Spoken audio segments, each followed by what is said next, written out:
put Yowie in your background for a whole goddamn episode. Don't even act like... There's no nudity, though. There should have been.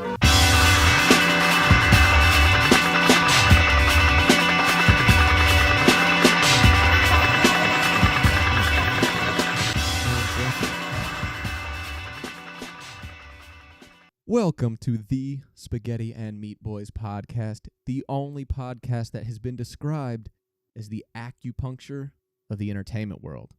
I, of course, am your host, Bill Nye, the feet guy. And joining me, as always, are the two bros.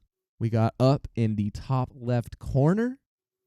We have Ian, also known as Real Big Ass Tyson.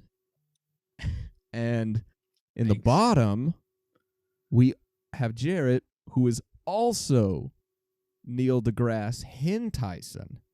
Ooh. So how you boys doing this fine evening? Fantastic. It's thundering outside. Is It's it nice thundering? and cool. Yeah, it's thundering for me too. Is it really? It's like Yeah, we're dude. together. We're I'm in the always next together. room, so yeah. No, when you look Um, up at the moon and I look up at the moon longingly, just know that we're both probably looking more than likely at the same Not at the moon. same moon though. There's multiple moons. Oh, yeah, of course. It is Herbert's Dune for sure. Yeah. Jarrett, you never answered how you were doing. I talked over him. He didn't even attempt to answer. I'm pretty neutral. Like Sweden? Belgium? Oh no, like lawful neutral. Oh, okay. That's for sure, dude. So you're telling me you're a centrist shill. Yes. God. Your energy sucks right now, all right? I'm going to need you I didn't get the Get your joke, man. I'm shit together. I'm sorry. Either way. All right, Jarrett, while Jarrett upholds the status quo for a little while, I'm going to go ahead and bring us into what we are doing today. So we obviously are still chugging along on this 30-film anime bracket. This episode marks, it's our 8th episode, so it marks our halfway point in the bracket. Instead of doubling back around and going up to the top, where we have Paprika that, had gotten a first round bye, because that's the way that brackets work for you anime nerds who have never watched a sport. We're just going to keep, fuck you, for sure. Like, why are you even watching this? We don't want you here. But anyway, we're going to keep going forward, and we're only talking about one film today, so no matchup. So it's going to be pretty solid. We're not going to argue once. No divisiveness at all. No one's going to say anything they regret. And our friendship will remain solid. But yeah, so if you haven't seen any of the other episodes, and you're confused as to what I'm referring to right now, we've been doing this bracket. We've been doing matchups, 2 films at a time. Go watch any of those other episodes. They're all up on YouTube, Spotify, Apple Podcasts, SoundCloud. What the fuck are you doing? I didn't see it. He just slapped himself twice, and He's not waking up. lightly. It's for the energy of the pod, Houston. Why didn't you Top do of that the morning to you. All right, we're Damn. game. We're ready. Fool of a took, if we're being honest. That's the nerdiest shit I've ever said in my life. Yeah. Fuck Get you ready. too, over I'm there. gonna fucking top it this episode. Oh, But either God. way, we're gonna be talking about the 2016 Makoto Shinkai film, Your Name. And this was do you guys, before I go through the plot synopsis, do you guys remember when this movie came out at all? Do you have any recollection of, like, the time that it came out? I don't see Jarrett shaking his head yet. 2016. Yeah. Blew the fuck up. Blew the fuck up. Do you remember at all, Ian? Yeah. I don't remember when it came out, like hearing press about it when it came out, but I remember seeing after people talking about it, and then it's like the highest grossing Japanese film of all time or something like that. Yeah, it's a little shaky. And I'll get to that. But yeah, so I cannot believe this is the first watch for all three of us, right? Yeah.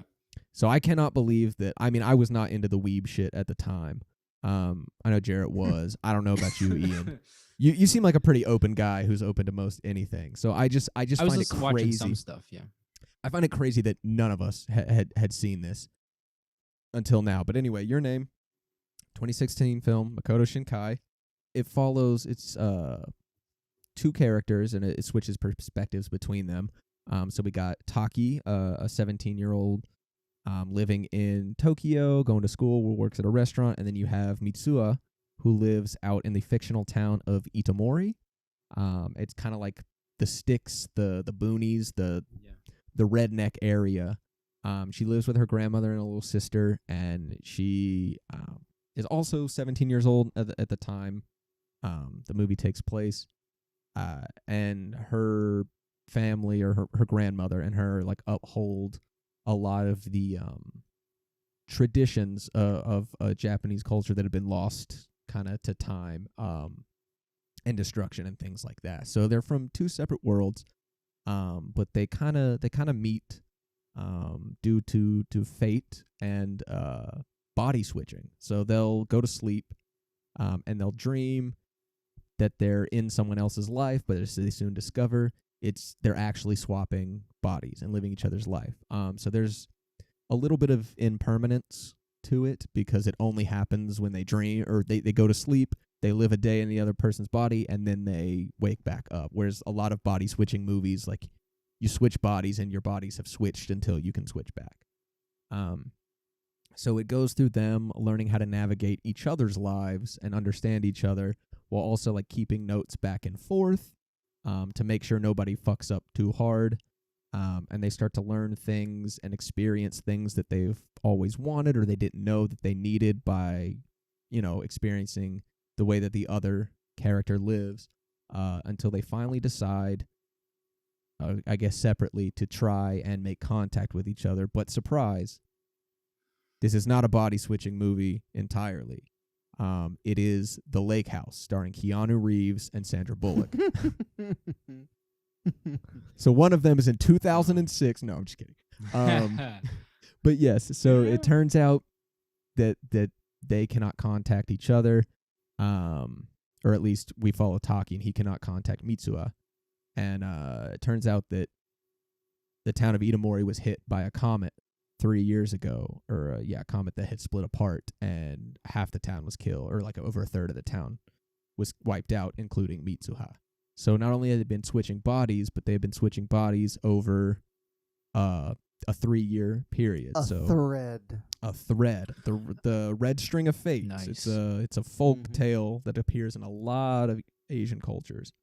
But yeah, so anyway, Taki has to figure out how to return to Mitsuho's body so he can warn her and everyone else to get out of Itomori before the comet strikes. So, really a big switch up there. It's like it's Freaky Friday for a minute, but then it's like there's a It's War of the Worlds the next. Holy shit, yeah. So a time travel, like the lake house, but also it's crazy. But yeah. So that's pretty much the plot. For anyone who hasn't seen it, but it is, like you guys were saying, like Jarrett, you were saying, it blew the fuck up. It became the highest at the time. It passed Spirited Away. It has since been repassed internationally by Spirited Away, but it passed Spirited Away for the highest box office gross. Well, because they re-release Spirited Away every fucking 3 minutes into theaters. Rightfully so. But yeah. Oh no, Spirited Away is great. But it passed it and earned like $331 million at the international box office. It still was behind. Yeah.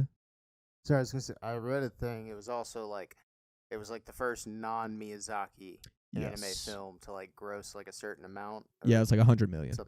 Yeah, Miyazaki. Now that has since been broken. Million? Yeah. That's it?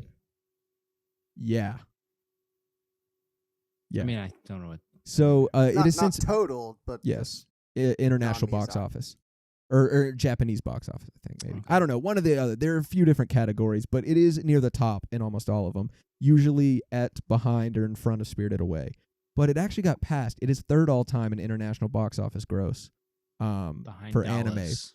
It is not behind Dallas. is behind a film that took advantage of the quarantine. Is behind I think the Demon Slayer movie from 2020. Yeah, I heard about that. That shit made That was everywhere, man. that shit made $500 million. 500. It's been out for a year, and it is already just blown It's still in past. theaters. It's still in theaters here. Yeah. Really? No. Yes. It's fucking. Is it that good?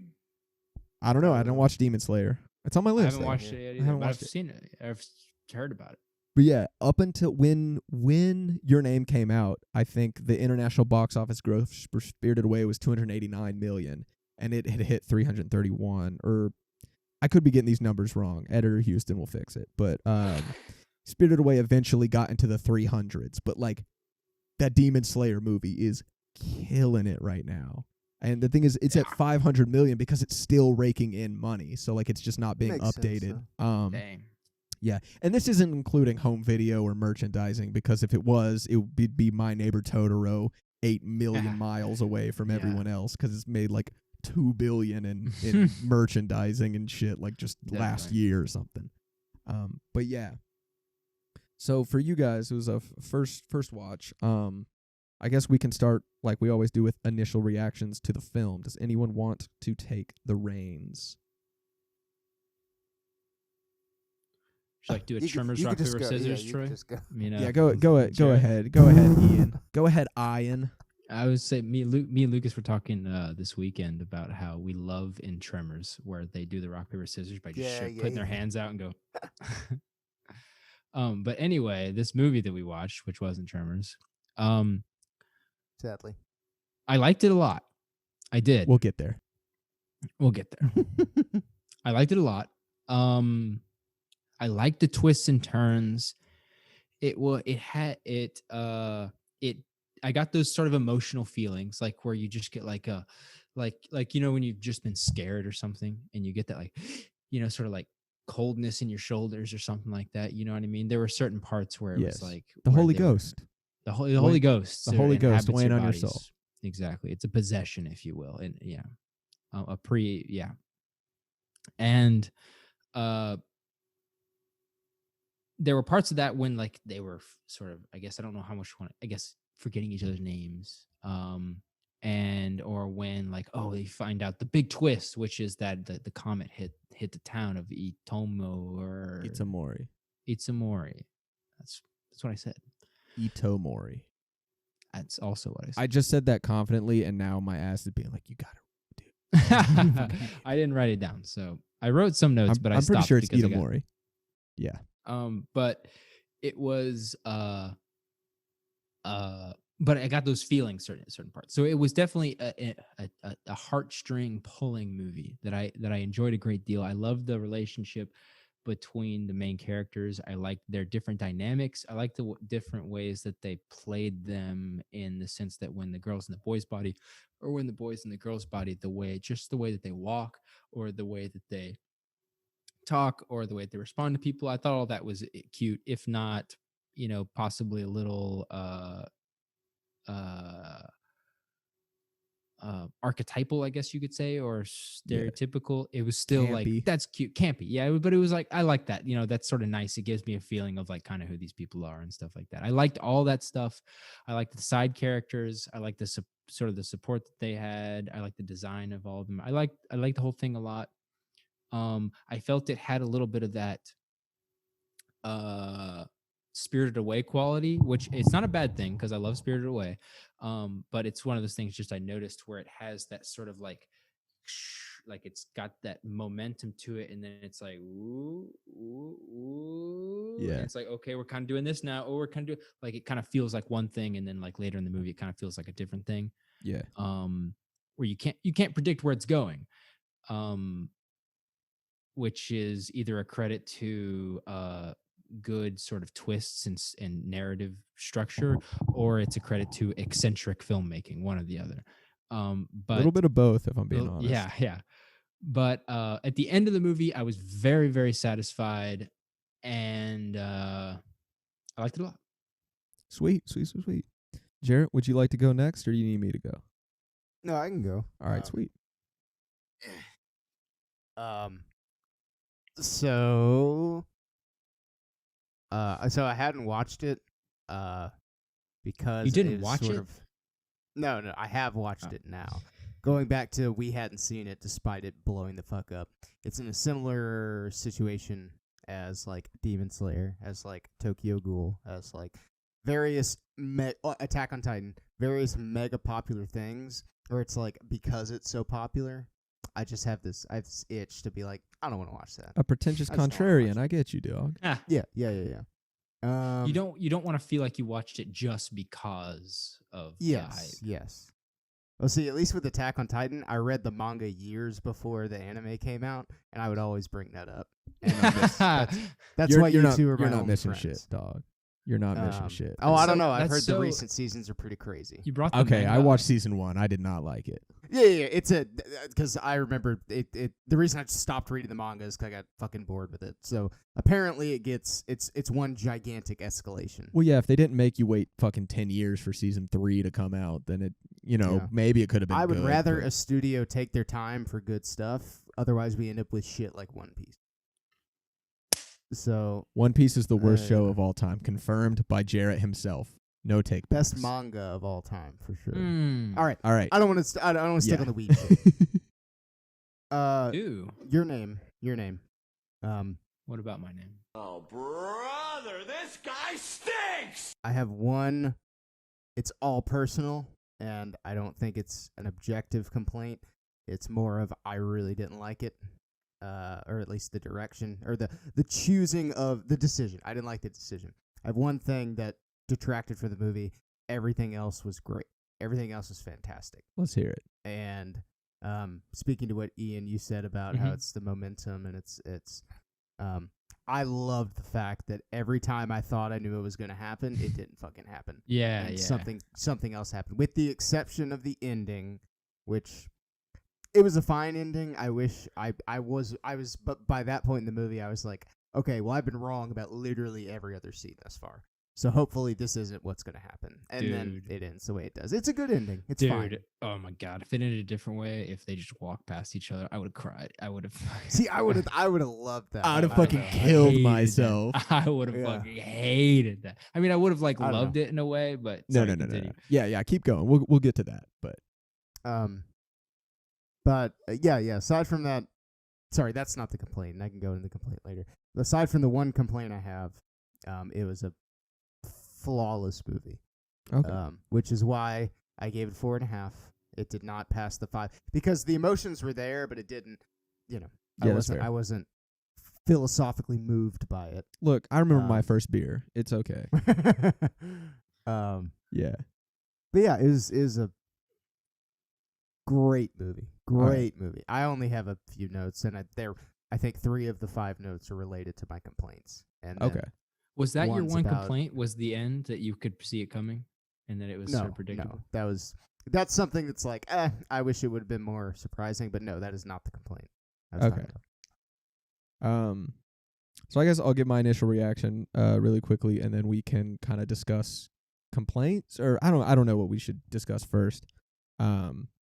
We can. It's What's either up? complaints and then gush, because I think we'll Yes. all have a little bit of both. Here's the thing. I think I have more to easily more to Yeah. gush about than to complain. But I think, Oh, as do I. but I think Yeah. my responses to maybe some complaints that Jarrett might have, I don't know, like will involve me gushing. So who knows? But yeah. So I once again cannot believe I did not fucking watch this movie. This movie was just. It was a fucking stadium tour, if I'm being completely honest. It was one of those things to where, like, I kind of feel the same way as you, Jarrett. Not necessarily like, oh, I'm not going to watch it. But it wasn't that, like, oh, like, and I understand that feeling. Like, I don't think you're being a dick. I think, like, it is kind of a thing when a bunch of people are like, you should do that. Well, no. Almost everybody has that response. And especially, Yeah. like, any type of neurodivergence will be like, you should do this. And immediately when somebody tells you to do it, it's like, well, shit, I wanted to, but now I don't. Because somebody told me to for no good reason. Like there's no logic behind it. It's just the way that we work and shit like Exactly. Just like the way both of you wanted to like wolf children, but I you did. know, I actually really your wanted to like wolf. neurodivergence told you to be contrarian. Yes, that's absolutely correct. That's how it works. Yeah.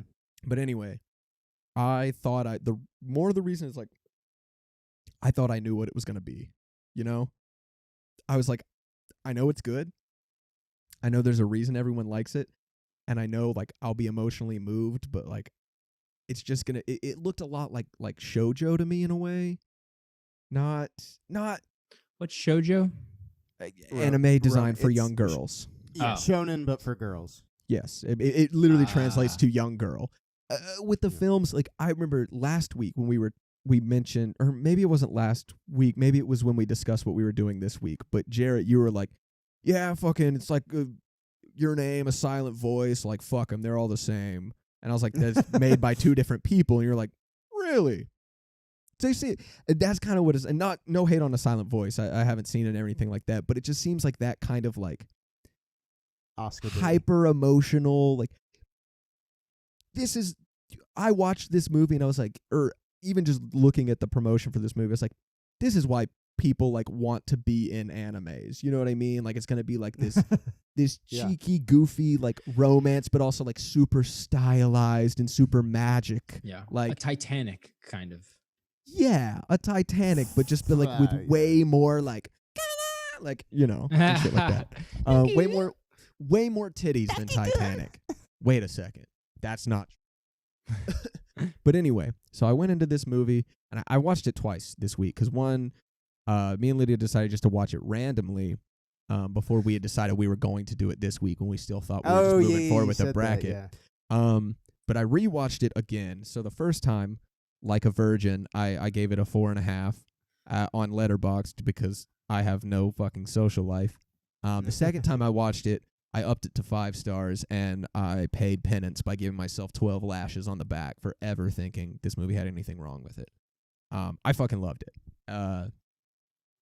I found myself, and I don't know, and we can get into this a little bit later, but I found myself, and it sounds like you did as well, Ian, just getting hype as shit. Like, yeah, I found myself, like, physically reacting to the movie.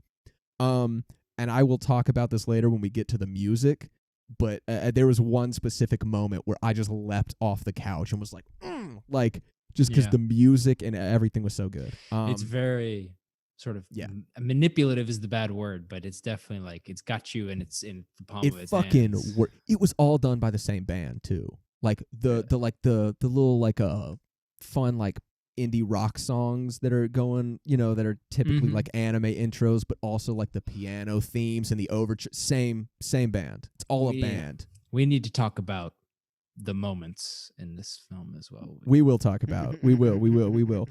I wrote. It's like that Indian movie, that Hindi movie we watched. Oh shit! Yeah. What? That Bollywood movies we watched, where the moments were just like drawn out and just like super fucking dramatic. Oh, I don't think. Like, these are like, no. That's more like the music video scenes. Yeah. No, but that movie was a musical, which is why I liked that. Sorry, we'll get into it. We'll get to that. I did take 4 pages of notes through my second watch through. The first watch through, I just threw the pad onto the ground because I was just having such a good fucking time. I was like, you guys, I had no idea what was happening at all times. I do have one or two, like a few. I remember my first beer. Fuck off. You come into my Zoom conference and you steal my joke that I came up with. Yeah, you never even said that before, Jarrett. There is no video evidence of you saying that anywhere that's public record. I stole it from Step Brothers, so. Really? I totally forgot. That movie has way too many memorable lines, though. Like, I can understand get along. It's such a good movie. I love it. I do love it. But this movie hit me with all the emotions. There were 1 or 2 things that, like, I'm like, I would have done it a little differently. But I think going back and rewatching it, like, seeing anything that I thought was like I was ignoring because like I was like, oh, I just liked it a lot even though it had some problems, seeing the way that like those were all woven together way better than I could have imagined. I was like, you know what, I'll give it a pass for like the 1 or 2 things that like maybe I would have done a little bit differently or I think would have elevated. I've seen a few more Makoto Shinkai films, and like you were saying, you're like, I can't tell, Jarrett, you were like, I can't tell if it's just or was that Ian? So I was like, I can't tell if it's if it's like a thing about the director to where I don't know what's going on, or if it's like a symptom of, you know, eccentric versus yes, creative narrative structure. Could be the same thing. he's his own worst critic as well. But he does receive a lot of, not always, to me it's not always like really deserved, but he does get a lot of hate for, he does go for the emotional beats over the story. And there are times to where he'll recognize he's doing that and go for the story over the emotional beats, and then you look at his animation, and that fucking animation is just so horny. Like, there's no other way for me to describe how like hyper real and just so like saturated 3D, with. The 3D was really good in this. Like, they moved really naturally. I like that. He is a master. It's how he made a staple of CGI mixed with hand drawn. So what he does, this man has his hand in every part of the process. He storyboards everything hand by hand, and he records all of the lines himself, or occasionally like with a partner. Like, he does all of the characters. I want to hear that cut of the movie. No, they're storyboard cuts. Ooh, yes. Well, he does it to give to his actors later about how the way that he's envisioned it. When he has animators working on things, like, he will go through everyone's work and relight everything himself, like the lighting and shit. He'll adjust it all himself for everything. But he also is like, because his vision is so, or at least to me, like so very realized and saturated, that I think sometimes he like stumbles over himself.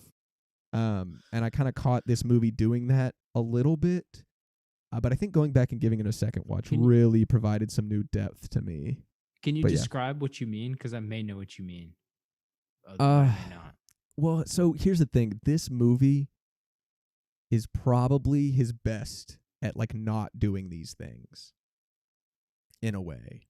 So it's harder for me to pull examples from Your Name, because I think Your Name is his most like consistent. I haven't seen the other ones. But like, I feel like I may be on the same page, but you might be talking about something. A lot of the times in some of his other films, he'll either go really hard. I'll put it this way: imagine, Your Name and the climactic parts of Your Name, but we don't have that calm scene of them during magic hour. We just we put that we just rush through it, or we get really, really sidetracked on the plot of on the opposite side. You get really sidetracked on this other plot thread because you've already had the emotional, high points of your main story, but we need to make sure all the plot is accounted for, because he's hyper aware that like sometimes he goes way too hard on the emotion and shit.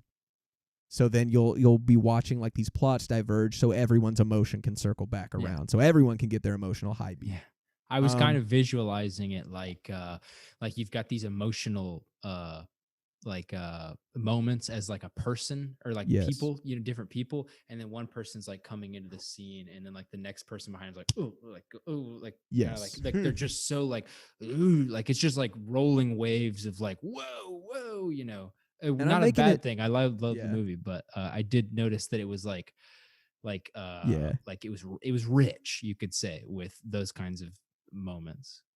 I think out of the ones I've seen of his, this is his best executed. I still have to see 5 centimeters per second and Children Who Chase Lost Voices.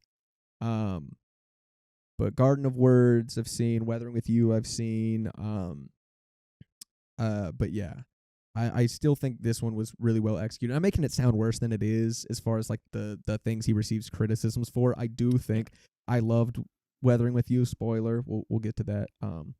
And then I love Garden of Words. Like, so I'm a huge fan of Makoto Shinkai. I really thought he was gonna like sacrifice some of like the unique talents that he has and unique vision that he has for like a palatable to everyone a big ol' otaku film. You know what I mean? Like, but it wasn't. It was fucking fantastic. It was grand. I need to stop because this initial reaction has gone way too fucking long.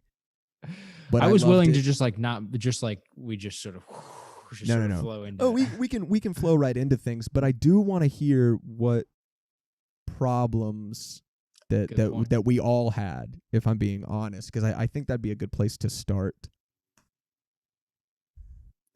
Jarrett, do You me said you had a first? you said you had a bit of Yeah, you had a pretty big, big problem. I have very small issues. Oh yeah. So, I mean, it's big in the sense that I think without it, I probably would have given this a 5. Okay. But it's when I watch a movie, I dislike. There's not anything inherently wrong with it, but I dislike when a movie does things that are meant for other mediums or are tropey for other mediums. I really didn't like. The beginning song was okay. I really didn't like the montage with the indie rock. I really didn't like yeah. after they write their names on the hand and he's just like, "Oh no." And then it like cuts back to her running through the like 3 years in the past and they're setting up the fake Yeah.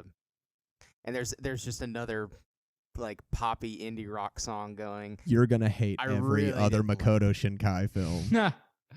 I mean, it made it feel. The only other one we still have on this bracket, the whole soundtrack was done by the exact same band and it is the exact same way. It doesn't sound like Well, he has a and- problem with the music itself, more so that No. the The placement music and itself context. is fine. I dislike It's that going to be bas- used in the same context. That's Okay, what but they're doing. The yeah. score. It's a band, an indie band, doing a score for the Still. film. Yeah. So Still, they're it's- writing the themes, but they're also like, yes, See, to me, Wow. the I was again, not the seeing that beginning- one coming. the Really? beginning was fine. It was the main one was the montage because to me it literally felt like the end of the first episode of an anime. Yes, I was We're gonna say it felt watching the closing episodic. song, and yeah, so to me, it very much pulled me out of my immersion because it was just I guess jarring because it's It like was I'm jarring. immersed in this movie. Damn. I'm accepting that it's a movie, therefore I want to be immersed for this 2 hours, and when that happened, it felt like I literally like almost scrolled down to the bottom right to hit next episode, and I didn't like that. I didn't like that at all, Dude, okay, It that was again, weird. It was That's weird. that's a I- direction thing. That's a I direction jumped thing. out of It my just- fucking don't have to- seat like hyped as hell when you start to see like the stars moving over like the little gate and then like you know that you feel the song fading in and it's just like it like stutters and then just drops into the fucking. I lost it. I thought that was fire. I thought it was fan-fucking-tastic. Though I do think that montage does a good bit of like narrative work for the film, like a montage I guess should.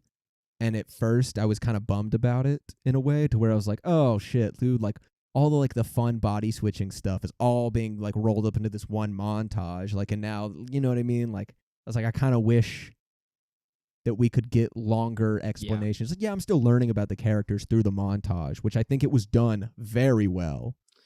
Like the it montage was, but yes, the montage was done very well. But then eventually, as the movie shifted, I was like, okay, I get now why all of this Yeah. stuff was done in the montage and not like spread out. Dude, I really did not think either of you guys were gonna dislike them. I thought you guys were gonna think it was awesome. I loved it. I'm surprised that it didn't strike you as more jarring because like you Nope. said, I like the montage element, but it didn't feel like a montage. I'm sort of on the same page as Jarrett here. It felt more like like a closing credit scene or like a beginning, like just sort of like a recap or like it didn't like it was so direct, like beginning song, end song. But it was sort of- in a way I know, to me. It, it was like the end it's of completely unlike it's unlike anything I've ever seen before. And the Yes. way I sort of took it, where it wasn't something that like lasted with me or really didn't affect me too much. It felt like, to me, this might be a bad example, but like a good friend that you have, and they do something that's sort of like a little weird, that's sort of like unique to them, but you're like, oh, that's just them, sort of thing. Like it was like, this is weird, but like I'm enjoying it, and like this is just a part of the experience. yes. That's cool. But it definitely struck me as like, this is odd. This is Okay, I think- weird. I think when you said I said no, and you were like, I'm surprised you didn't see it as jarring, and I was like, nah, it was. It was because I literally I jumped out of my fucking like seat and was like, That's fuck when you yes. jumped out of your seat? that was one of the times I jumped out of my seat. Okay. But like that was the first time I jumped out of my seat. It struck me. I was like, I was not expecting, especially like I was fine with an indie song coming in mainly because it was not the first one we had heard. The indie part isn't the problem. Or Well, isn't no, even but it was- isn't even like I don't know. I don't think it's significant. I don't think it's out of place to have like an upbeat rock song in a montage. Are No. you? So if you say the montage functions and the song Montage functions, the in- songs functions. It's the framing of it where it's so distinct and so like this is the song part. It felt a little out of place. It felt like the end or the beginning of something. It felt like yeah, it didn't feel it but I wasn't a think it natural was- transition to that. It felt distinct. But I don't know. To me, I think it was. I mean, I think it was supposed to be distinct in a way, just like it did stand up because like the montage is very different. Like, I guess just because it's a montage, visually and tonally very different from like the things that like come before it and after it. But like it's this whole like, I don't know. It's just so, and I think it's plays into a larger part of what I think makes this film so good is that this film is just littered with like tropes, but in a way to where like they set everything up to it just parades itself as like being this type of movie in a way. Like here's the body switching and we're gonna grab the boobs and like we're gonna have the montage, I'm in someone else's body at the same time, and like we're gonna have and it uses those preconceptions that we all have based on the tropes to like subvert pretty much. And I think that was just another part of it to where it was just like to have like a what, and then like the needle drops right there. Like that's something that happens in movies like this in a way. Dude, we're not. This isn't a music podcast. It didn't strike me that way. I don't know. I guess I just didn't have a problem with it. I can see what you guys are saying. it's I not- just don't think it was Like I said, a problem. it's something I took in stride, and I was like, okay, this is what we're doing now. Like if I- for the first 15 seconds of it, I was like, It got oh, me hyped. this is just gonna go. This is just gonna play through. It got me hyped. Like they finally realized I it. like to see it. That's what I'm saying. Like the montage part, like the stuff we were seeing was Oh no good stuff. I know that was, but I just half expected it to like, I guess to be like we're in the same body, and then be like, and it cuts to them being like, what am I gonna do? What are we gonna like? Like now let's address the conflict. You know what I mean? And like They it already starts knew that. though. No, that was They'd already been writing notes to each other when the montage happened. they'd already, Because there's a voiceover that talks about how they were writing notes to each other. but they didn't. They neither of them had believed it was real, and like them like being like, oh shit, it's absolutely real. That's when the montage is when they finally accept it and then Yes. start treating it. As a It like splits the frame. They both have their phones, and then it's both them, and they're like, and they're pissed this off each guy, other. this girl, are in the same body, and then like no, they it's say a- like they're like we're switching places, or like I'm living their life, or whatever the I thought phrasing they is. say something like I'm pissed off at this girl. I'm pissed off at this guy, and they write During the- asshole in fucking thing during the on their face. montage. But the thing that kicks off the montage is them finally being like, I'm actually living this other person's life, or this person is living my life. Okay. It's them coming to that, like realization and accepting that, like Jarrett had said. And so then you get like the music is coming in, you get another like a transitional shot, and you're just like, okay, like cool. And it's just going to transition to like them freaking out pretty much and Yeah. trying to figure stuff out. And then it just fucking like stutters for a second and just jumps in as hard as fucking possible. And I don't know, I just think like, I'm not saying it's the highlight of the movie, but it also didn't bother me. Like I thought it was fucking awesome. Like I had a great time. Like I was not like when it just like, I thought I was about to like cut off and like the music just comes back in like louder than before. I don't know. It's just dangling these tropes in front of your face and they're like getting you comfortable and you think you know what you're into. And then it just switches up at every fucking turn, Yeah. which is, I think, a strength of this movie. And not saying this was the best example of that, but I'm saying, like, I don't think it was a bad example. to me at least. But I'm Yes. biased. No, I do really love like the this movie. switch ups. I love every other switch up. To me, this did not feel like a switch up. It felt like this could have worked. Like okay, so once the montage is like ending and they like finish off the narration, and I can't remember. I think it's Mitsuha talking, and it's sort of like the last thing they say is like, "All right, we're gonna do this," something like that. And that literally felt like when I'm watching an episode of something, and it's like Yeah. it's like showing a preview of next week. Yeah. Like tune in next week for this. But And I it mean, just, it was to me that's I a agree, bait and it's very switch true. in a way. But to be like, it's literally setting you up. Like you would even recognize you're like, it's the like next week on, like you're about to watch next episode, and then the movie just takes a hard fucking turn away from that shit. But that's my point. Is that's not a bait and that's a bait and switch. Like not in a cool way. That's a bait and switch because like, oh, I thought I was watching a movie. Turns out I'm watching a Netflix show, and I don't like that. But at all. it's not like it's just thematic. Like it sets a tone and a precedent. Like here's the conflict of the story, and like here's Yeah. the tone that we're taking, and you're like, all right, it's time to do this, and then the conflict and the tone change. Like it takes the conventions of the genre, it puts them in front of you, so you get comfortable, and then it takes them away from you. And I'm not saying it's the only or the best example of it, but I don't think Yeah. it's egregiously bad either. No. I think it was a- I will say that- that's why I said like I just don't like the direction of it. I'm not a fan because to me it didn't feel like we're taking the tropes of the genre and you're not ready for this. We're gonna change it up real quick. It felt like I don't know. It felt like, hey, what's a trope we can add to this movie to make it more, I guess, appeasing. And I wouldn't don't say say that. I just wasn't a fan. I I- wasn't a fan. I just rewatched it, and I kind of see what Houston's saying. It does strike Mhm. me more as montage on watching it again, although the jarring feeling was definitely there. I I don't know, to me, remembered I it. think- I remembered it being more just like a song, and then just like people doing things, and then be like, "What Yeah. the fuck is going on?" But so I kind of, I think if you're gonna drop the needle in a movie, and I do get that because I do criticize movies that just like are so heavily like, look at what songs we've put in here. But the fact that this was an original song, but also I think if you're gonna drop the needle, like go for it. And I think it went for it. Like I think it was just like, Yeah. we're going balls to the walls for this one, and I think it was fun and fantastic, and it was like a nice little like. The way that the movie, you know, it was a nice like little escalation for the movie before like the real conflict was revealed, because like, you know, we don't know, like See, I don't. we're not supposed to I know don't what the actual to me- conflict of the movie is yet, but like I don't know, it's a good way to me. I don't know, kept my attention. Yeah. I thought it was fun. I went back and rewatched see, it but that's- immediately after the movie finished, just back to the montage scene. Yeah. I thought it was awesome. See, to me, I didn't feel like it needed an escalation. I was already invested in it. It was that good thus far.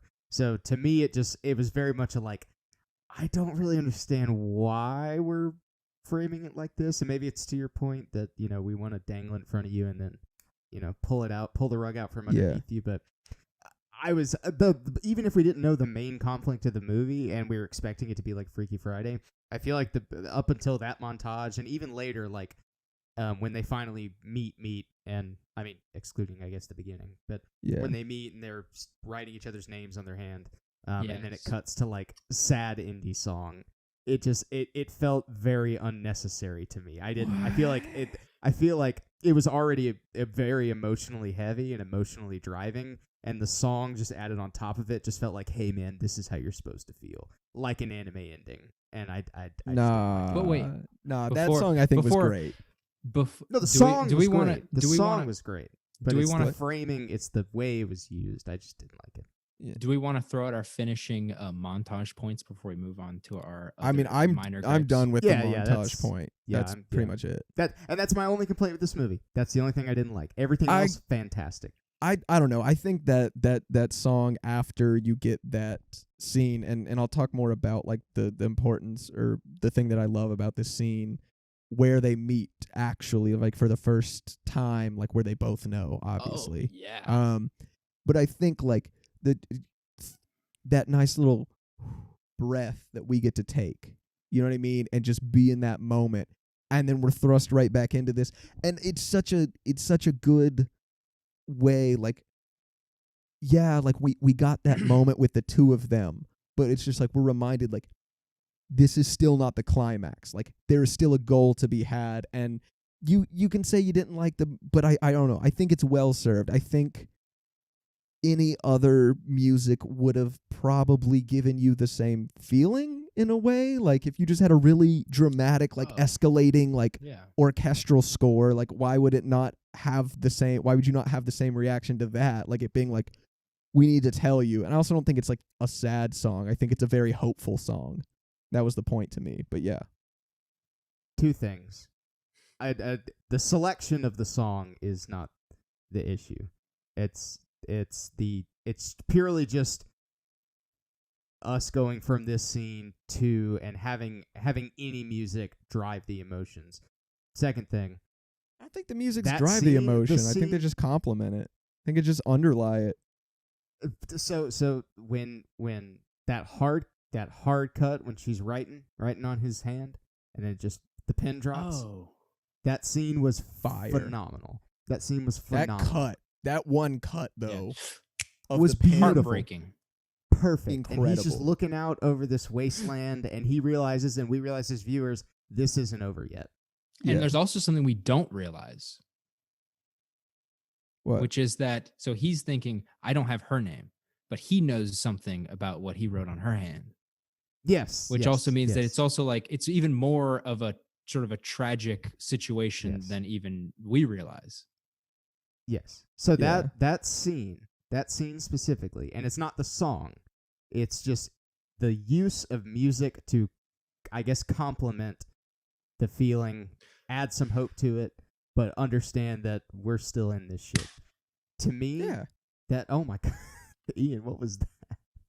There's a gnat, and I'm trying to like catch it. Sorry, I muted. So that song coming in, and it's not the song, but just the way that happened took me out of the scene immediately. Oh, dude, I was just like, don't get it. I that's what I'm saying. It's very much like I think it's just a direction that I just didn't vibe with. But those instances of that happening, it's not the song, it's not the fact that there is a song, it's the way it's just used in contrast to what is happening in the scene. I think you have more of a point with the montage, but with that one specifically, we do have, even though it's the same body, we do have a transition in character. We do have a swap, because going up to, the resting place of the gods, or the wherever it is, the temple, or whatever, the shrine, going up was Taki and Mitsuha's body. Yeah. Coming down to warn everyone was Mitsuha as Mitsuha. So even though, yes, the emotions are carrying through, they're different characters with the same goal, but with different, ways of going about it. So like having a switch, I guess like an auditory switch is very good as well. But also,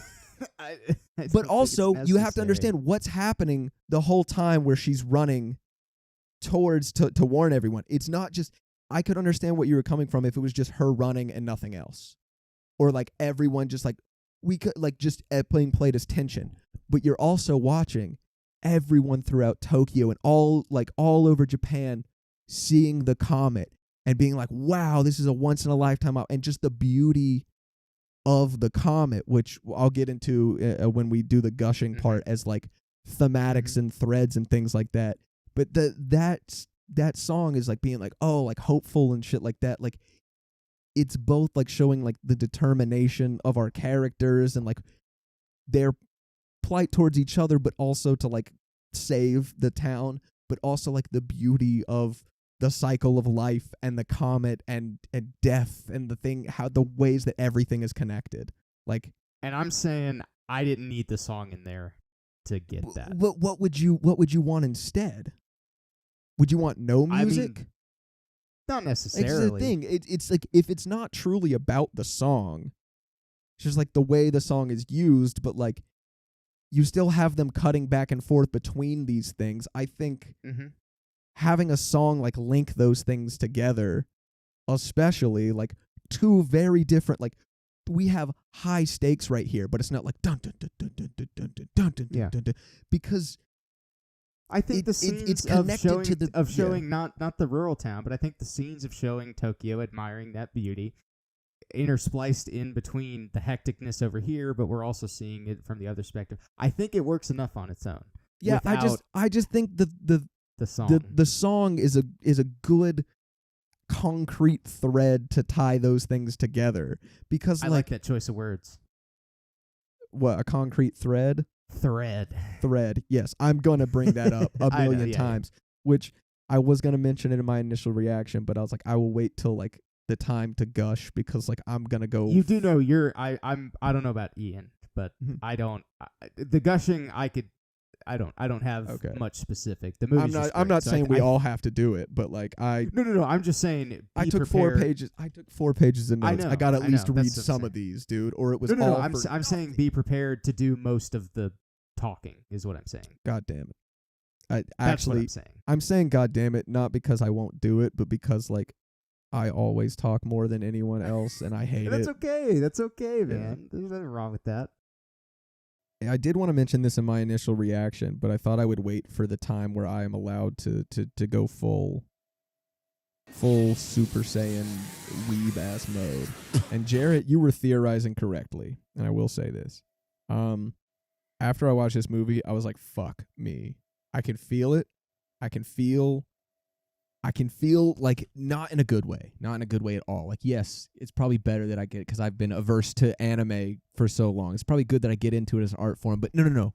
It's completely personal. I feel it becoming like, it's going to become like that detrimental kind of escapism to me.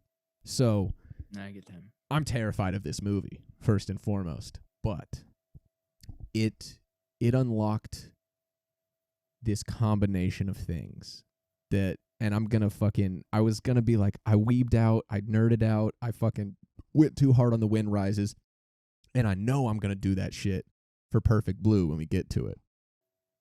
So I was like, I gotta keep it calm in between. Nah.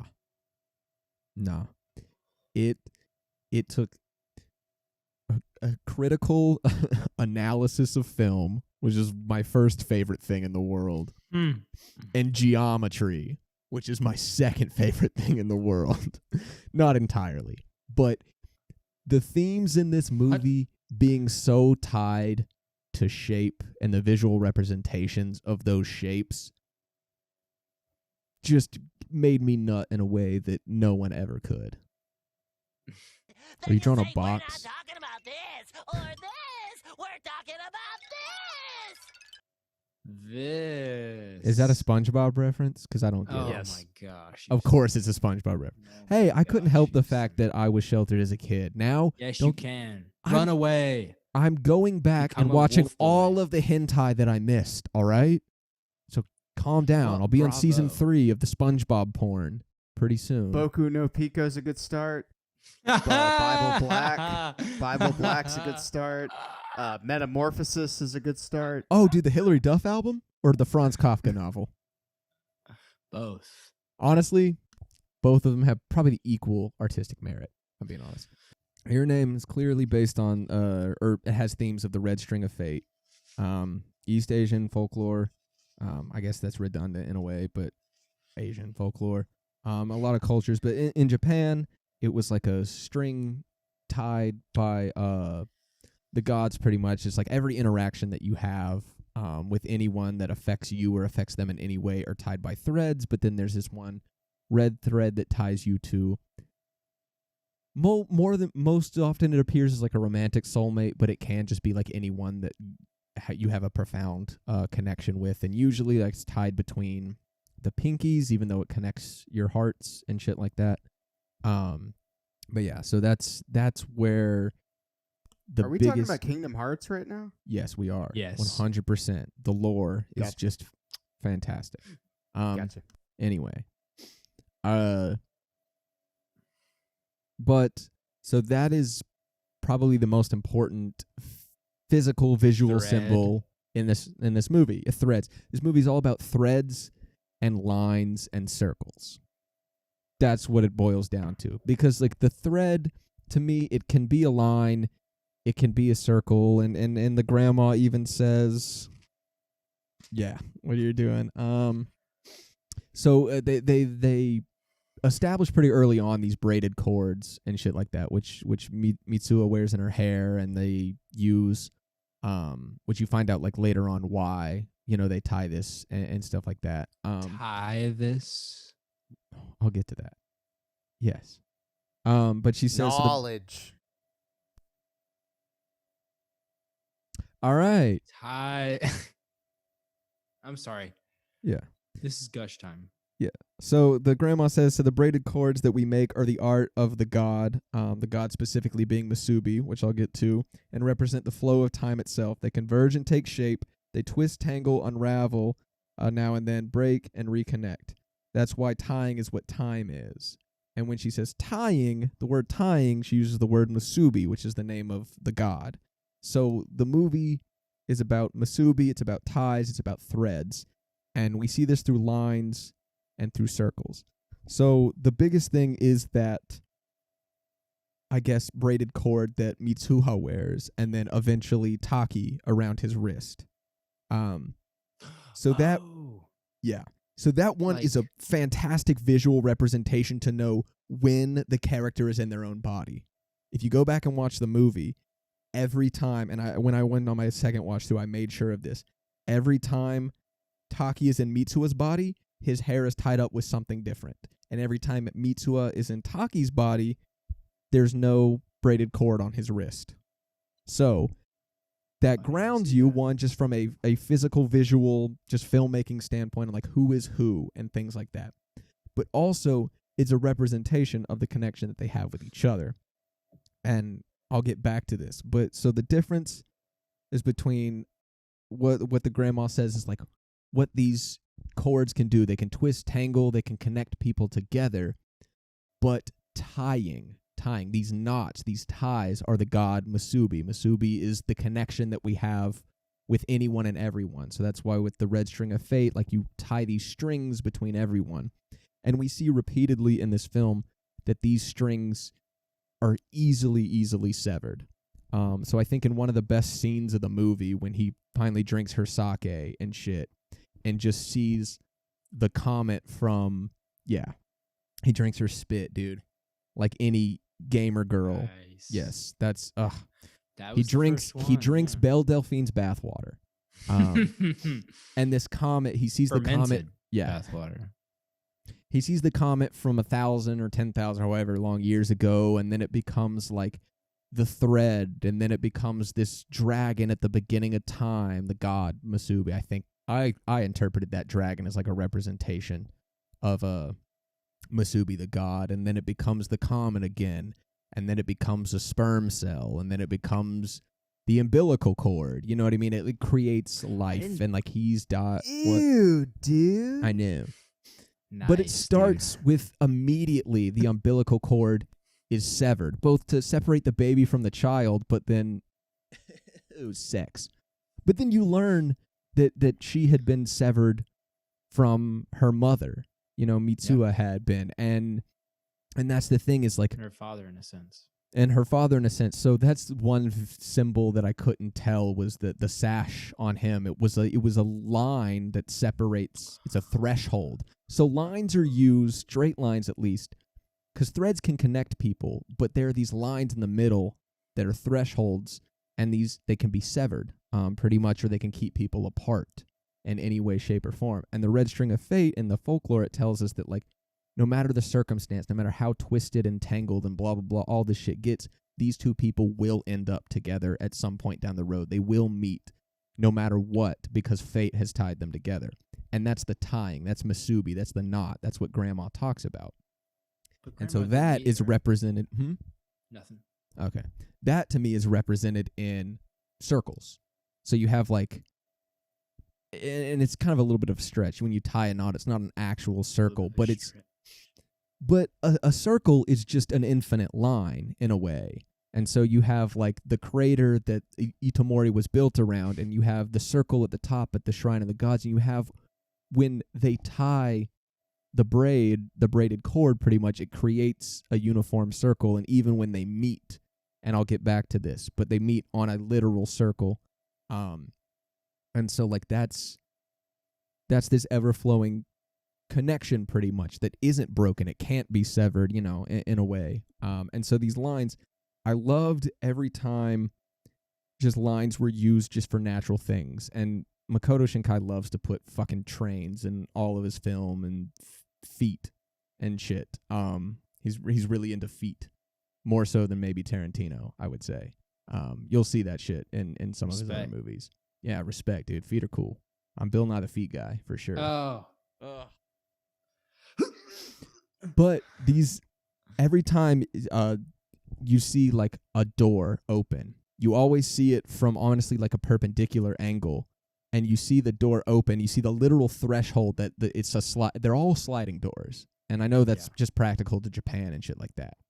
But you never see anyone step over and cross the threshold. They're always divided by whatever their goal is. So in that scene where Mitsuha goes to see that flashback that we later find out is a flashback, where she goes to see Taki and she steps off the train, and he's like, "Wait, what's your name?" And she's like, "Mitsuha," and she like launches the cord out, pretty much, and we see like the cord connecting them. Like there's a literal line in the middle, because it's like red, but then there's that orange and that blue like line. There's a threshold. They're easily severed. When she goes to meet him and he doesn't recognize her, the first thing that she does when she gets back is she cuts her hair. She severs where the thing used to hold her hair up. Yet, even though she can't cut the braid anymore, he has it wrapped around his arm now as like, similar, but she cuts her fucking hair. Like she even just severs that tie. Even the grandma talks about Masubi, and the gods and the culture had been even, the foundation of why we braid these cords has been severed. She's like, we only remember the traditions. We don't even remember why, because a fire burned everything up. But the movies often presents things circular. So we have like the changing of the seasons, and the fact that like the comet, it had come 1,000 years earlier and it made a circular crater in the ground. And when the second one hits, it makes another crater that feeds into it. And what shape does it fucking create? It creates like the symbol of infinity, pretty much. So we have like these circles, and be like, things come around. Makoto Shinkai was like, I wanted to make, and I wrote this quote down from him, or maybe not the whole quote, but he said he wanted to make a movie for younger audiences so they could believe in their future. The movie was made at a time Japan was coming off of an economic downturn, and this movie was very, very heavily inspired by the 2011 like tsunami and earthquake that claimed thousands of lives, and pretty much. And he was just like, at the time he thought Japan was just bleak, and he was like,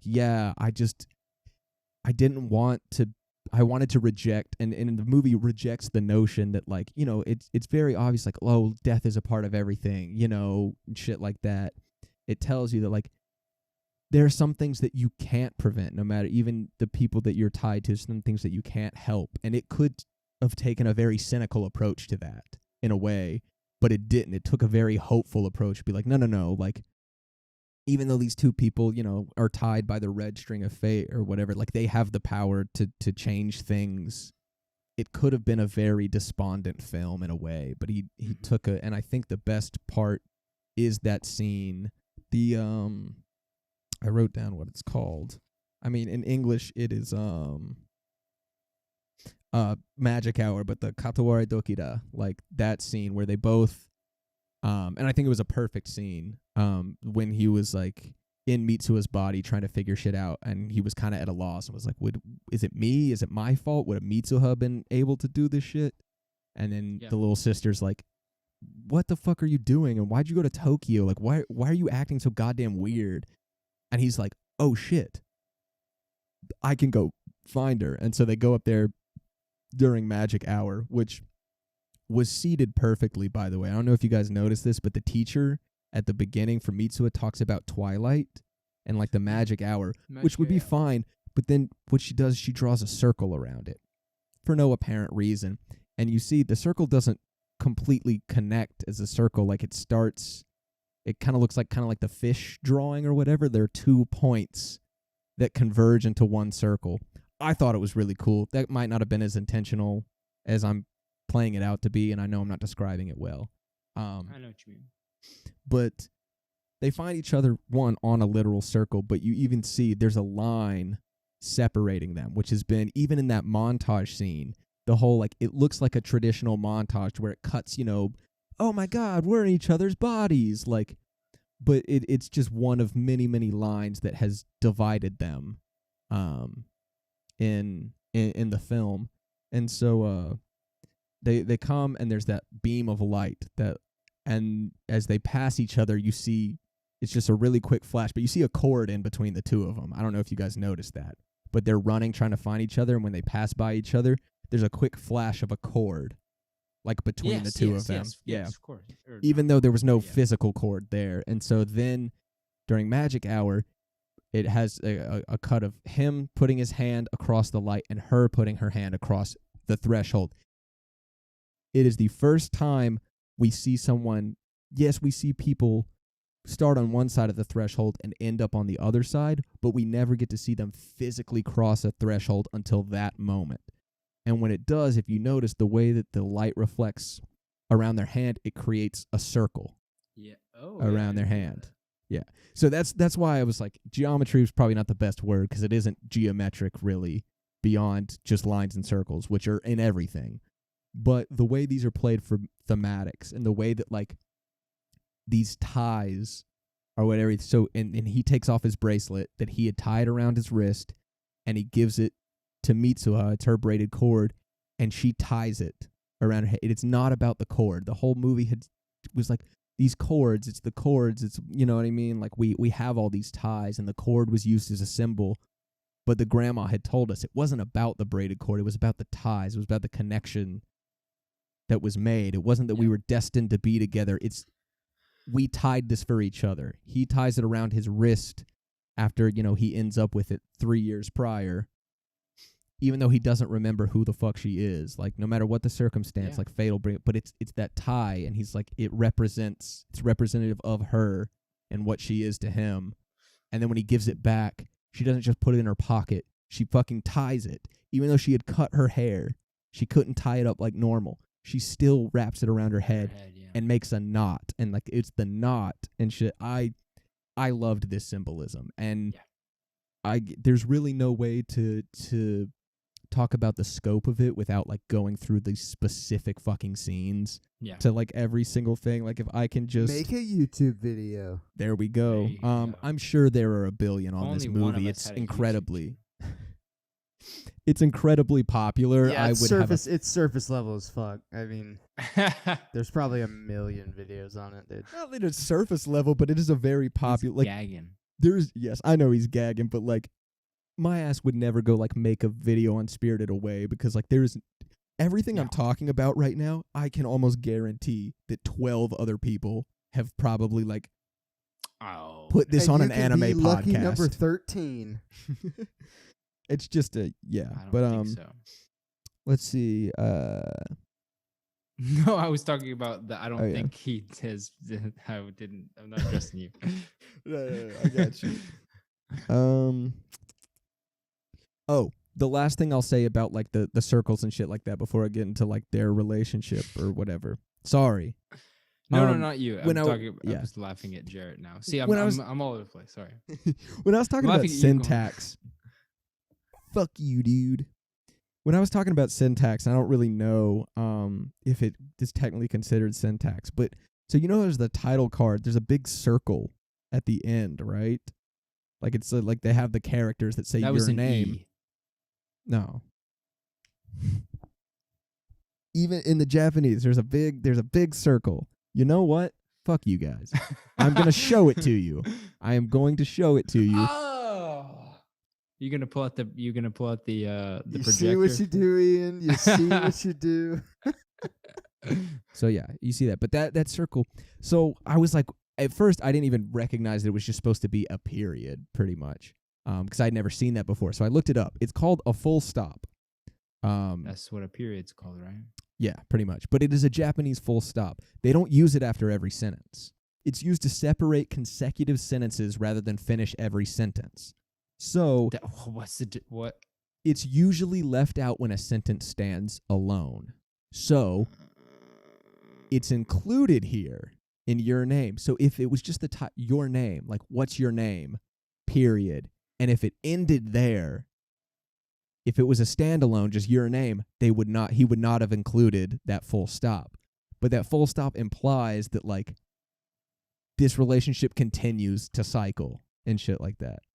I'm gonna take your word for that on the full stop. You can just look up what a full stop means. I don't speak Japanese. You can look it up. You can look up what it means in Japanese. I wrote this down. You can look up all kinds of stuff. I'm gonna take my it from God. you, a weeb professional. It's nothing. We'll take it from me, the god of anime, the hentai king. All right. I love your shirt, by the way. As much as I wish, and I think this is my only like real gripe with the film, I wish the montage at the end was different. I liked how it mirrored the beginning because we didn't know at the time, though it's really fucking obvious rewatching it because like she's in Tokyo wearing high heels and she's got long hair, and then like the opening you see of the comet, she's got short hair, and then she's got like in between, and so like you could almost entirely tell that is a flash forward. But I didn't notice that at first because the movie was just very good at like keeping you like on, at least a distance. But I wish there wouldn't have been like a huge time jump and like these weird interactions that didn't matter. I wanted just a long, it took forever after the climax to get to the end. It was like 10 minutes before the resolve. Did you just zoom in like super quick? It froze in my face, then it zoomed in. I saw that shit. That was funny. I didn't zoom in. I don't know why it's so zoomed in right now. Shit's crazy. Everything happens for a reason. The chords tie it together. It's all good. Don't worry about it. Exactly. But I wish the montage, if I would have done it, I would have just played out just like a painstakingly like long them going about their daily lives and like slowly like interacting in the same places, not with each other, but like incidentally passing, almost like they're making one giant loop, but they're off time and they keep missing each other until the end. Mm-hmm. Because I think the end just kind of happened. Yeah. I loved it, but I think it just kind of happened. I like, at first I was kind of like, they just saw each other on a train, like, But then I kind of liked it. It's both like a line pretty much, and it has been a symbol that they had used throughout the whole movie, like the train and like the thresholds and like the lines that takes you like to and from. And it's also, trains are used very frequently in any kind of media from a country that has trains as a normal transit system. But to show like trains are cool.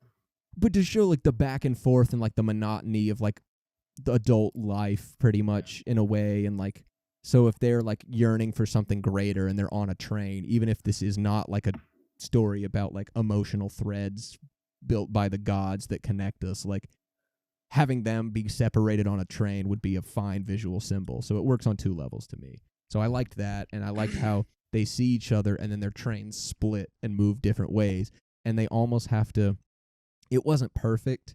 I went back and rewatched to make sure, but you almost see them make a full like loop. You see like the way it's framed, she'll run to the right, and then she'll run towards the camera, and then she'll run to the left, almost like they're circling back to each other. And then the very last thing I'll say about this is the last line that divides them, as they walk past each other on the stairs, and there's that red railing in between them, but it's disconnect because every couple of stairs there's like a space in between, and you see that pretty much until he turns around. He's like, "What's your name?" And then the way that it's framed, that line is just completely gone. Oh, shit, that was long-winded. But I absolutely loved that, and that was all just talking about one visual symbol. You missed one thing. What did I miss? You're right about everything else. You the missed boobies? One thing. No, you didn't miss the boobies. You missed one thing. Yeah. Think about the thread, right? Think about the connection. Think about the circle, right? Yeah. Think about the male character. Yeah. Taki. Right? Now think about a delicious rolled spicy tortilla chip. Right? Bro, I was wondering where I could make that joke somewhere. Calling him a Taki. Dude, I used to Think fucking about it, love them bitches. Those were so good. But yeah. Did you guys notice the Leonard Skinner connection? I didn't. What was Leonard Skinner connection? Well, she was like a little girl, and he was asking, "What's her name?" I thought it was pretty good. I don't know. I thought it was great. Great reference to a classic album. What's your name? And then he was like, like, what's your name? It's pronounced Leonard Skinner. And they had weird Shut fucking up. names too, so it all kind of adds up. I like their names. I thought it was fine and shit. Thematically, I think it was great. I wrote a bunch of notes prepared for somebody to like argue that like the love story didn't make sense because it wasn't established because they just spent time in each other's bodies but never got to know each other. Making up antagonists. Yeah, pretty much. Well, okay, that was a complaint when I watched it with Lydia. Valid expectation. When I watched it with Lydia, that was what she had a problem with. And so when I watched it the second time, I was like, I want to go back and make sure that like, because I was like, I know, I think they kind of like, they learned to like love each other through understanding, like in a way, like how when they would see their friends. And I thought the friends, the inclusion, but the minimal inclusion of the friends was fantastic. Or like Miss Okudera, like introducing her. And I was like, oh, are they going to try and throw in this like love triangle ass like jealousy bullshit? But it set itself up to maybe be that way, but it just wasn't. It was way more pure and straightforward. And I think it was like at the end of the day, I mean, unlike Lydia, we're men. So like our brains are just, I mean, that's why we make more. oh yeah, for sure. Yeah. We So, definitely yeah, make you know. more anime podcasts. I don't know, dude. It says Beyonce said girls who run the world. She did say Girls. that. Yeah. And that's why we didn't put a ring on it, man. 'Cause I- we're not down with that shit. No, we're not simps. For sure, dude. I don't know what you're talking about, bro. Dude, you're really threaded down over there. Oh my god, bro, dude, you're such a simp, bro. I thought you were a Giga Chad, but you're just a beta cuck simp, dude. You were totally not Pog Oh, Daddy. man. Yeah. But I guess I don't have to really speak on any of that, but I will say I think it was like the understanding and the fact that they both woke up like I agree. crying and shit like that, and she Yeah. was like, do I want to go on this fucking date? Like, but I just want him to be happy. But she had time, when they switched bodies back, she had time to sit and think. Like, she woke up crying pretty much, but she was like, why am I feeling this way? And she goes to Tokyo. But he didn't. He didn't get to immediately feel that. Like, he woke up crying, but then he looked at his phone. He's like, oh shit, I have a date immediately. And so then he goes on this date and he's just a different person in a way. And you could kind of be like, oh, well, Mitsuha's not in his body, but you could tell it was clearly, and that's one thing I loved about the music. The music that plays when he goes on that first date with Miss Okudera, it's just like a stripped down version of Mitsuha's theme. It's the same music that plays like in like her climactic moments.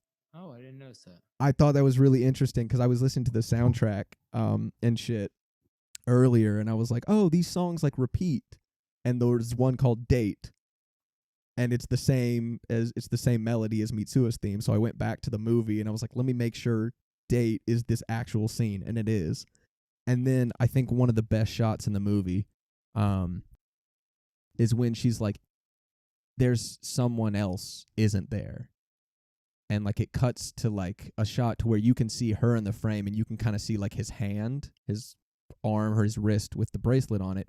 And like that's just like a traditional anime shot, right? Like where you see like somebody's hand tense up. Yeah. You guys know what I'm talking about? Like Arthur. Yeah. Like the Arthur meme pretty much. But that happens a lot. I see that shit a lot in film, but also but you can see like he tenses up, but that bracelet is in the foreground. Like that's the frame. It's the representation of her. And even at the beginning of the date, when she was like, hey, have you like been here long or whatever? And he's like, and he's like scratching his head and he looks and he sees the bracelet.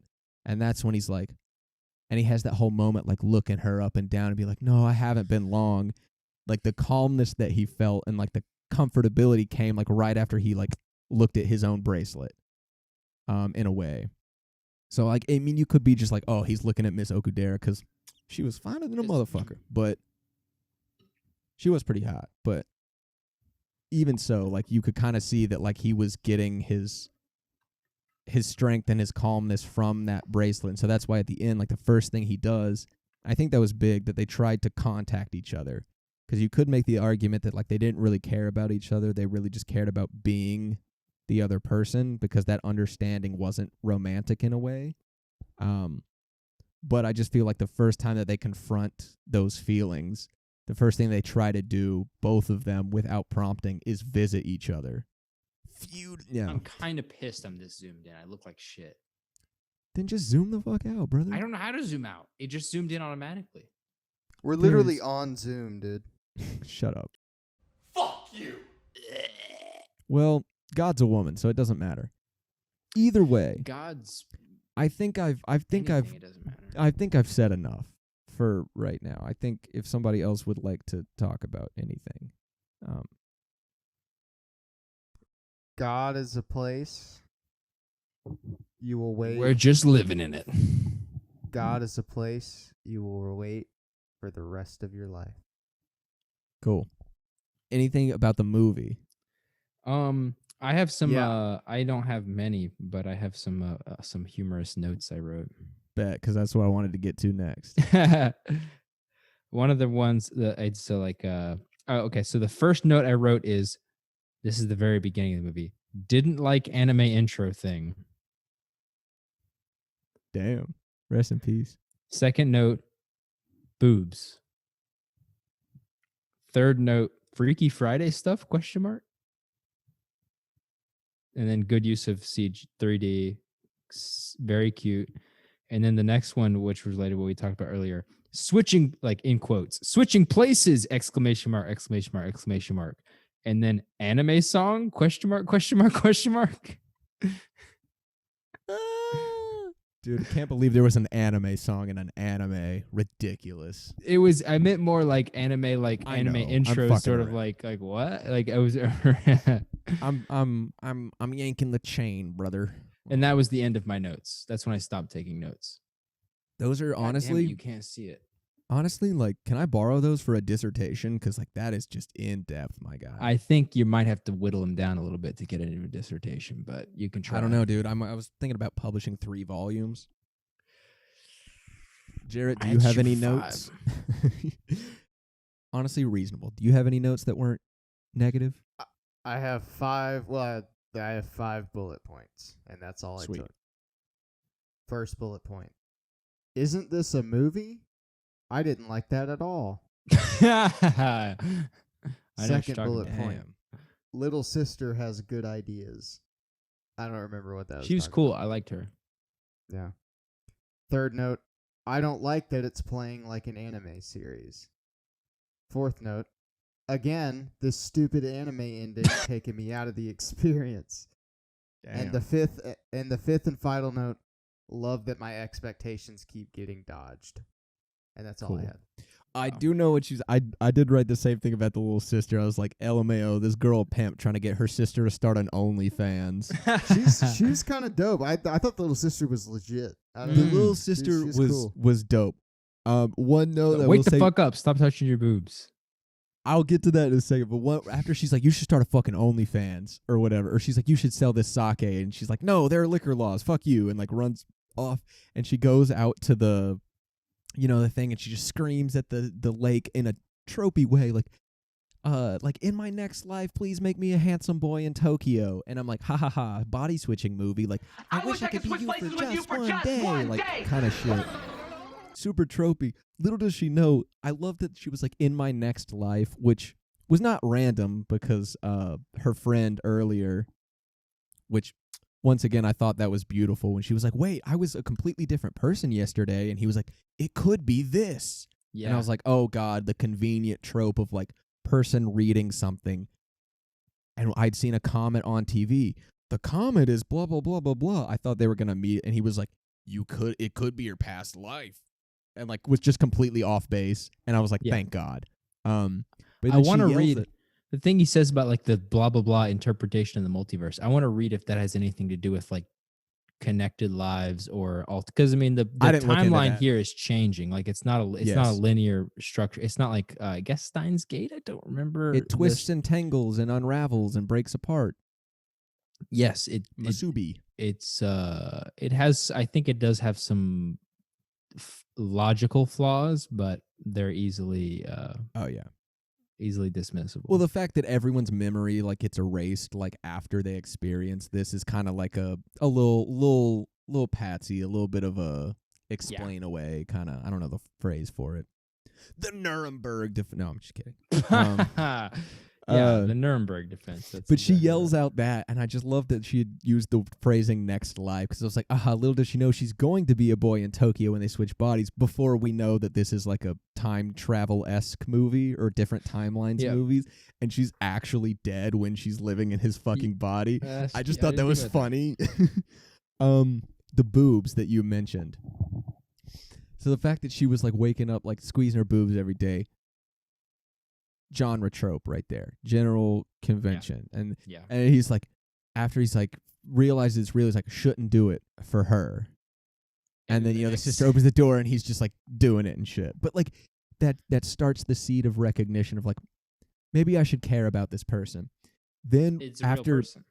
yes, after the connection is severed, and then he finally wakes back up in Mitsuha's body, and he just starts like fucking crying. And the first thing he does is not touch his boobs, but he raps like this.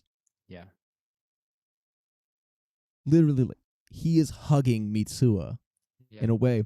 And so you see the sister come and go to open the door. She's like, "Oh, what are you touching your boobs again?" Like, and like it's setting Her you up for sister. her to be like, and then just to see her like crying in a very emotional scene. Yeah. You know what I mean? It's like, "Oh, you touching your boobs again?" But we know that Taki's over there like crying in a very, I think, effective emotional scene. And she opens the door and she's crying but touching her fucking boobs, and it was just so funny to me. It was like, it was growth because it wasn't the first thing he did, and we got that emotional like, oh my god, like I've been missing this person. And it was like right after he finally realized, he self-actualized that like this is real, you know what I mean? And then he was like, I need to find her, I need to find a way to get back to her, blah blah blah. He does, and the first thing he does is like care for her. Mhm. But then by the time the sister opens the door, the fact that he's like still crying but he's touching his boobs is just so funny to me. That was cute. I thought of that I agree because I Yeah. giggled like when he was like, I'm not gonna do it for her, and then like the next scene he was doing it. But in that one I sort of thought of it like it's sort of like a comfort action for Yeah. him, because this is like where it, like it's like I'm back, like, and this is what I've done Guess before. who's Like back? it doesn't have the same Back context. I again. think meant Titties back. Squeeze your friend. Guess who's back? No, yeah. I get what you're saying. I think it was more just like the kind of like, oh, we're gonna subvert your expectations double on this one, like in a way. But I do see what you I do Yeah. kind of agree. Like it can easily be taken that way. And I do think that was probably also the fact that they took things from each other, even when they couldn't remember each other's names. The first thing that she does when we see her in his body, when Mitsuha's in Taki's body, is like, yeah, it's just like, oh my god. She steps outside and she's got a view of Tokyo and she's like, and just stares at it. You know what I mean? And it's just like, oh, it's new to her and she's always wanted to be in Tokyo, and we can kind of just allow that to happen. And the multiple times we see Taki run out of his room, he's just like, oh shit, and he just like runs by and he doesn't even look at it. But after the whole like comment and thing, and when we're going through the montage of him older, when he steps out of the room, he just stands and he looks at the skyline. And even in the actual plot, to where he's like, he's an architect, or he's trying to be an architect, and he's just like, I just really want to like incorporate like the spiritual aspects and the rural aspects into the modern city to preserve it in a way. Like I want to keep our ties pretty much to this aspect, even though he knows nothing about it. Yeah. But so I did like that. One thing I was just thinking about is like, you know, like when they see each other, like when they've forgotten each other's names when they're adults and they see each other, like they tear up and they're like, I think I recognize you. I think I remember you. I'm just thinking of like the first time that they have sex and like the boobs come out and they go, I recognize you. Those boobs, please let me for old time's sake. Like she just ends up married though, like before they meet each other, and it's just like it's like the Castaway ending kind of in a way. It's just like, well, darn, I traveled all this way, but like it's whatever. But for old time's sake, can I just like get behind you and squeeze your boobs? Like in a way, I'm thinking not even in like a conscious remembrance, just sort of like like they see it. I don't know why I'm crying. It's just they don't even ask. They just immediately assume like Titanic position for boob squeeze. Like yes, exactly. I loved the fucking the part to where like he's going out looking for her and shit, and like at the end he's like, you know what, maybe I made it all up in my fucking head. Like maybe this is a lost cause. And they're like, really? And Okadera and his friend are like, really? After all we've done? And he pauses for a minute, and while I was watching the first time, I was like, man, they ain't done shit. Yeah. He was like, you guys haven't done anything. And I was like, damn right, they haven't done shit.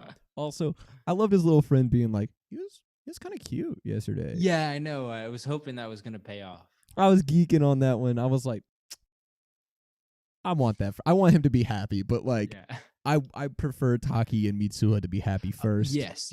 I think so. I wasn't gonna let it happen. But I was hoping. I thought it would be great if it was like, oh, they end up together, and then they're like, wow, isn't it great that they're together? And he sort of blushes, and he's like, yeah, it's great. Yeah, it's great. Yeah, you know, I did like though that that was pretty funny to where he had done that, and I thought it was like, oh, just like a little joke. But like later during like the montage and shit, he's like, why the Mitsuha's like, why is a girl asking me out? And you see like a scene of like this other little schoolgirl like giving her like a little letter, like a love note, and pretty much being just like, because she's been so like confident and masculine in a way, just like a fucking badass, that like even the like girls at school are like Tessie's into her now, like the dudes, like even the girls at school are like into her. I thought that was so fun. That was fun. I wish it would have been more than just like kind of a one-off joke, but I was sort of wondering, like, because like it was in like a middle of like a boom, like a, I guess the montage where it's sort of like, it was sort of like well, who's saying that? Because it was all in subtitles for me. Yes, I mean subtitles as well. Yeah. I did say when they write each other's names, when he was like, let's write each other's names, I was like, he's gonna write I love you, isn't he? Oh, you've thought that's good. I thought about that, but then I was like, no, it's not smart. I was like, he shouldn't do that, because like she's not gonna remember her name. And then like later she falls down and she gets up and she like looks at her hand and was like, that's not gonna, she was like, you idiot, that's not gonna help me remember. But it's so, like in a sweet way. Yeah, you know? Exactly. She's so like you, like it's filled with love. Yes. She's like you. Oh, dummy, I was so satisfied with that moment.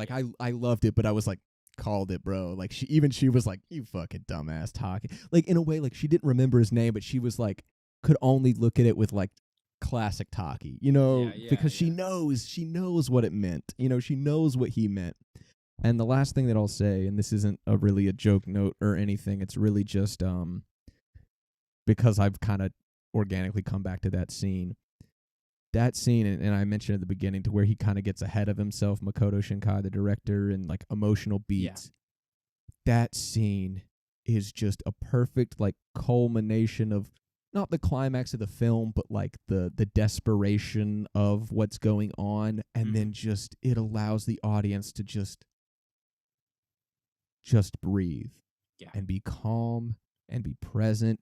And holy fucking shit, I have not ever seen any movie that has as good of just like a break from its climax like that. That just like, that's still significant. Sense. It's significant to our characters internally. It's significant to the plot, because like them finding each other, he's like, I cannot do this by myself. I've done what I can do, but Mitsuha has to finish this out. So it drives the rest of the climax forward. It's just visually just fucking beautiful.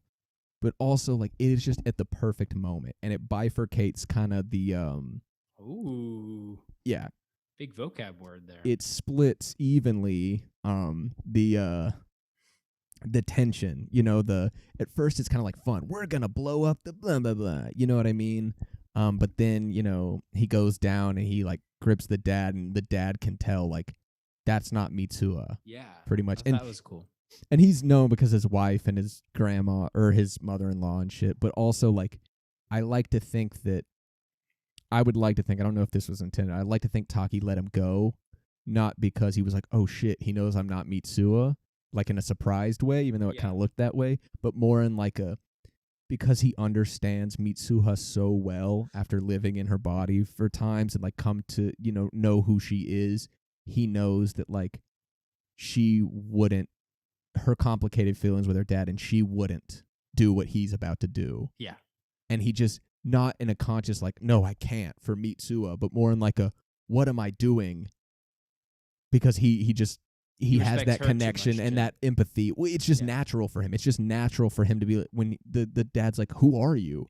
Mm-hmm. He's like, I wouldn't do this. Like, Mitsuha, wouldn't do this. Yes. Like, in a way, it's just natural to him. It's not even like a conscious, like, I couldn't because of her. Like, if they would have played it like you don't deserve this, like, she would, I'm not going to they didn't do that like heroes, like, I would, but girl doesn't want me to. Like, it was just a very, like, that's true empathy in a way. You know what I mean? Like, he can literally feel what she's feeling.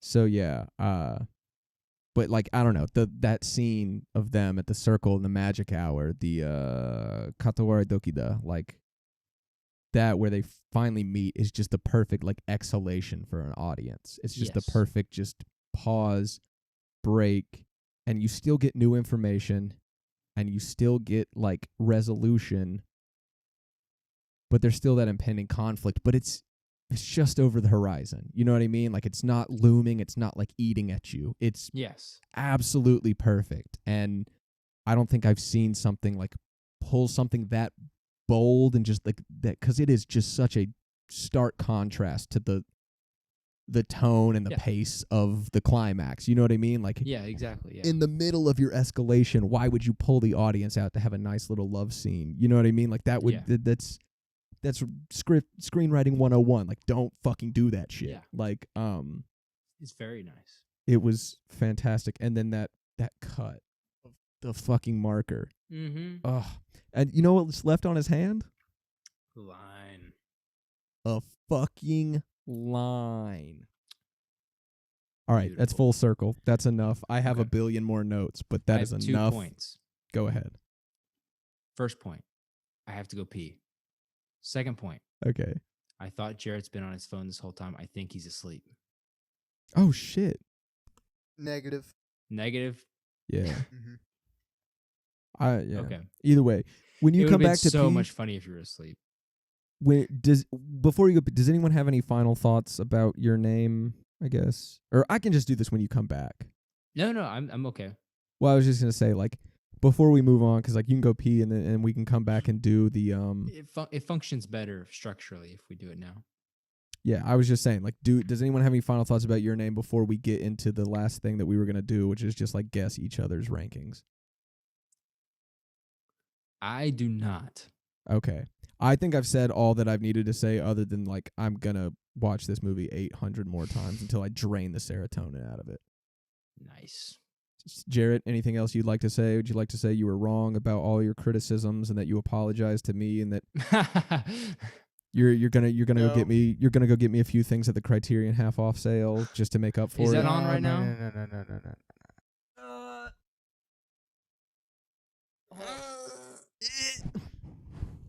Wow. You can stand up. You goddamn right, it's on right now. Damn, dude. Where's this? I will make an admission. All right. What's your admission? I didn't watch the movie. I was asleep. Yes. You have been teetering on the edge this whole podcast. It's a talent to where I can. I was in for that whole conversation. It was just half asleep. I thought he was looking at his phone, and I was like, he's been looking at his phone for a long time, and then I noticed it was like, no, it's fine. And I was like, okay, I think his eyes are closed right now. Look, it's just Jarrett's flop era. Perfect. This episode is just Jarrett's flop season. It's his flop era. You know. I think this is his peak right now. I think that might be my most I'm Peak most pleased with the fact that he was asleep than I am with anything else we've done in this episode. That's so fucking mean. It's like peak Jared's when he shuts the fuck up. For No. I don't mean like that. I mean it is. I find pleasure in the fact that he was like he was sleepy. out. That is so. I pull great pleasure from that.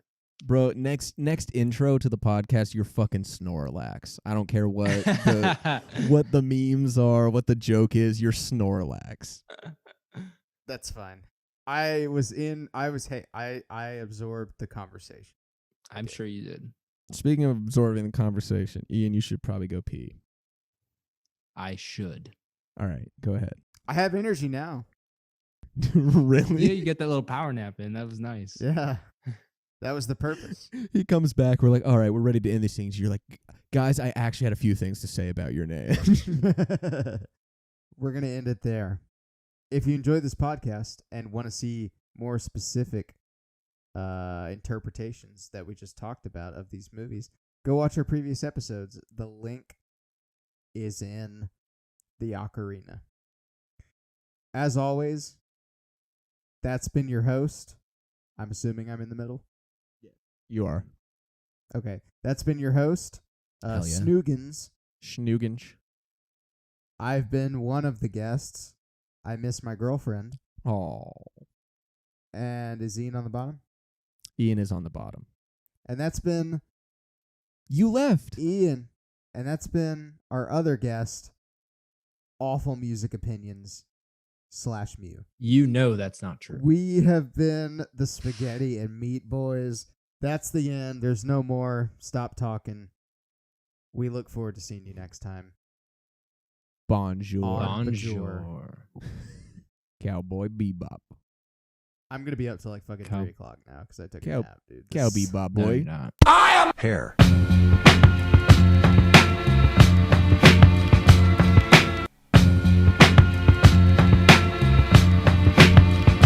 Call me Peen to the een. I got lovin' in my jeans. Gordita to the crunch. I got Bell